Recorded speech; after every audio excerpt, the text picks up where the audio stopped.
Breaking news చూస్తున్నాం. బంగాళాఖాతంలో తీవ్ర అల్పపీడనం ఏర్పడింది. ఈ నేపథ్యంలో తెలంగాణ, ఏపీలో 4 రోజులు భారీ వర్షాలు కురుస్తాయంటూ వాతావరణ శాఖ హెచ్చరికలు జారీ చేస్తోంది. ప్రకాశం, నెల్లూరు, చిత్తూరు జిల్లాల్లో అతి భారీ వర్షాలు పడతాయంటూ వాతావరణ శాఖ హెచ్చరికలు జారీ చేస్తుంది. ఇటు తెలంగాణలో కూడా భారీ వర్షాలు నమోదయ్యే అవకాశం ఉందంటూ చెప్తోంది. ఈదురుగాలులతో కూడినటువంటి వర్షాలు పడతాయని, ఉరుములు మెరుపులతో కూడినటువంటి భారీ వర్షాలు నమోదవుతాయంటూ వాతావరణ శాఖ హెచ్చరికలు జారీ చేస్తోంది. ఇప్పటికే తీర ప్రాంత ప్రజలను సైతం వాతావరణ శాఖ అధికారులు అలర్ట్ చేశారు. వేటకు వెళ్ళొద్దని, అలలు తీరం వైపు చాలా వేగంగా వచ్చే అవకాశం ఉంది అంటూ కూడా చెప్తున్నారు. కాబట్టి తీర పరిసర ప్రాంతాల్లో ఉన్న వాళ్ళు జాగ్రత్తగా ఉండాలంటూ వాతావరణ శాఖ హెచ్చరికలు జారీ చేస్తుంది. ఇప్పటికే 2 తెలుగు రాష్ట్రాల్లో వర్షాలు మొదలయ్యాయి. నిన్న ఉదయం, సాయంత్రం సమయాల్లో 2 తెలుగు రాష్ట్రాల్లోనూ ఒక మోస్తరు వర్షాలు పడ్డాయి. రానున్నటువంటి 4 రోజుల పాటు భారీ వర్షాలు పడతాయంటూ వాతావరణ శాఖ చెప్తోంది. ఈ నేపథ్యంలో ఏ ప్రాంతాల మీద ఎక్కువ ప్రభావం ఉండబోతోంది, ప్రజెంట్ పరిస్థితి ఎలా ఉందో తెలుసుకుందాం. శివరామకృష్ణ మరిన్ని డీటెయిల్స్ అందిస్తారు.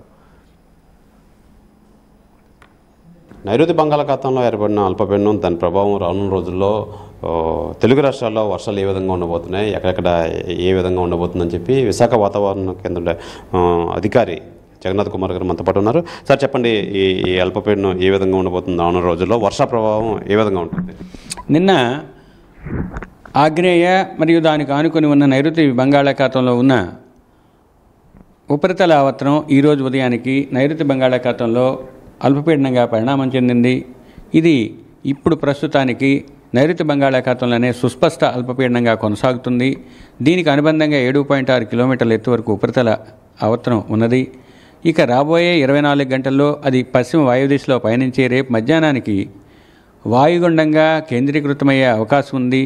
వాయుగుండంగా అది నైరుతి, దానికి ఆనుకుని ఉన్న పశ్చిమ మధ్య బంగాళాఖాతంలో కొనసాగుతూ పశ్చిమ మధ్య బంగాళాఖాతం ఆ పరిసర ప్రాంతాల్లో అనగా పశ్చిమ వాయువ్య దిశలో పయనించటం వలన ఉత్తర తమిళనాడు మరియు పుదుచ్చేరి మరియు దక్షిణ కోస్తా ఆంధ్రప్రదేశ్ తీరానికి దగ్గరలో మరింత బలపడే అవకాశం ఉన్నది. వీటి ప్రభావం వలన ఉత్తర కోస్తాలో మొదటి 3 రోజులు, కొన్ని ప్రాంతాల్లో చివరి 4 రోజులు, పలు ప్రాంతాల్లో తేలికపాటి నుంచి మోస్తరు వర్షాలు ఉండే అవకాశం ఉంది. దక్షిణ కోస్తాలో వారం రోజులు కూడా పలు ప్రాంతాల్లో తేలికపాటి నుంచే మోస్తరు వర్షాలు ఉండే అవకాశం ఉంది. మొదటి 5 రోజులు కూడా ఉరుములు మెరుపులు కొనసాగే అవకాశం ఉంది. ఇక అతి ముఖ్యంగా దక్షిణ కోస్తా జిల్లాలైన పొట్టి శ్రీరాములు, నెల్లూరు, తిరుపతితో పాటుగా చిత్తూరులోను, అన్నమయ్యలోనూ 1-2 చోట్ల భారీ నుంచి అతి భారీ వర్షపాతం ఈ 24 గంటల్లో పడే అవకాశం ఉంది. ప్రకాశం జిల్లాతో పాటుగా కడప, సత్యసాయి జిల్లాల్లో 1-2 చోట్ల భారీ వర్షపాతం ఈ 24 గంటల్లో పడే అవకాశం ఉంది. ఇక తదుపరి రోజు అనగా 2వ రోజున పొట్టి శ్రీరాములు, నెల్లూరు, తిరుపతితో పాటుగా చిత్తూరులోను 1-2 చోట్ల అతి భారీ వర్షపాతం పడే అవకాశం ఉంది. ఇక అన్నమయ్య, సత్యసాయిలో 1-2 చోట్ల భారీ వర్షపాతం 2వ రోజున పడే అవకాశం ఉంది. ఇక ఈరోజు దక్షిణ కోస్తా తీరం వెంబడి తీరం అవల 35 నుంచి 45 గరిష్టంగా 55 కిలోమీటర్ల వేగంతో ఎదురుగాలు వీచే అవకాశం ఉంది. 2వ రోజున 40 నుంచి 50 గరిష్టంగా 60 కిలోమీటర్ల వేగంతోనూ, 23, 24 అనగా 3-4 రోజుల్లో అది 50 నుంచి 60 గరిష్టంగా 70 కిలోమీటర్ల వేగంతోనూ, 5వ రోజు మళ్ళీ 35 నుంచి 45 గరిష్టంగా 55 కిలోమీటర్ల వేగంతోనూ ఎదురుగాలు వీచే అవకాశం ఉన్నందువల్ల ఈ 5 రోజులు కూడా మత్స్యకారులు దక్షిణ కోస్తా తీరం వెంబడి తీరం అవల నైరుతి మరియు పశ్చిమ మధ్య బంగాళాఖాత పరిసర ప్రాంతాల్లో వేటకు వెళ్ళవద్దని హెచ్చరికలు జారీ చేయడం జరిగింది. ఇక ఆల్రెడీ సముద్రంలో ఉన్న మత్స్యకారులు సురక్షిత ప్రాంతాలకు తిరిగి రావాల్సిందిగా హెచ్చరికలు జారీ చేయడం జరిగింది. ఈ విధంగా గత 4 రోజుల నుంచి చెబుతూనే ఉన్నాము. కాబట్టి మత్స్యకారులు ఈ పాటికే సురక్షిత ప్రాంతాలకు మరలి వచ్చి ఉండొచ్చు. అయితే దీని ప్రభావం మొత్తం ఈ 3 రోజులు విస్తారంగా వర్షాలు కురిసే అవకాశం ఉన్నాయండి. ఉత్తర కోస్తాకి తక్కువగాను, దక్షిణ కోస్తాకి ఎక్కువగాను ఉన్నాయి. ఇది ప్రధానంగా ఉత్తర కోస్తాకు తక్కువగాను, దక్షిణ కోస్తాకు ఎక్కువగాను ఉండే ఈ వర్షం 22, 23, 24 అయితే విస్తారంగా వర్షాలు కురిసే అవకాశం అయితే ఉంది. అయితే దీని ప్రభావం మొత్తం మత్స్యకారులు వేటకు వెళ్లే పరిస్థితి అయితే లేదు. ఈ నేపథ్యంలో అందరూ తగు జాగ్రత్తలు తీసుకోవాలని చెప్పి విశాఖ వాతావరణ కేంద్రం అధికారి జగన్నాథ్ కుమార్ అయితే తెలియజేస్తున్నారు. కెమెరామెన్ కృష్ణతో శివరామకృష్ణ, టీవీ, విశాఖ వాతావరణ కేంద్రం వద్ద నుంచి.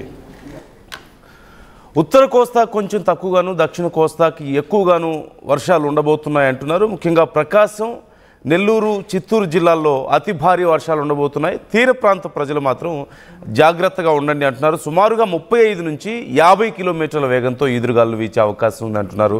అలాగే మీ ఏరియాల్లో పరిస్థితి ఎలా ఉందనేది మాతో షేర్ చేసుకునే ప్రయత్నం చేయండి. సడన్గా ఒక్కసారిగా చాలా ప్రాంతాల్లో వర్షపాతం నమోదవుతున్నట్లుగా తెలుస్తోంది. ఈదురుగాలులతో కూడినటువంటి వర్షం నమోదవడంతో వాతావరణంలో కూడా స్లోగా మార్పు కనిపిస్తోంది. వాతావరణంలో కూడా స్లోగా వేడి తగ్గి స్లోగా చలి మొదలవుతున్నటువంటి పరిస్థితి. కొన్ని ప్రాంతాల్లో ఇప్పటికే చలి మొదలైనట్లుగా తెలుస్తోంది. ఈ నేపథ్యంలో వర్షాలు కూడా పడడంతో చాలా తీవ్రమైనటువంటి చలి కొన్ని ప్రాంతాల్లో నమోదవుతుంది. సో మీ ఏరియాలో పరిస్థితి ఎలా ఉందనేది మాతో కామెంట్ చేసే ప్రయత్నం చేయండి.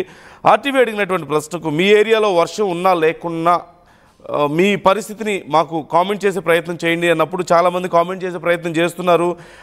యక్షిత్ ఫార్మ్స్ కామెంట్ చేస్తున్నారు, ఫుల్ రెయిన్ అంటూ కామెంట్ చేస్తున్నారు. బట్ ఏ ఏరియా అనేది మాకు అక్కడ మెన్షన్ చేయలేదు. విజయ్ కుమార్ కోడివాక కామెంట్ చేస్తున్నారు, బాగా వర్షం పడుతుంది, ఫుల్ రెయిన్ అంటూ.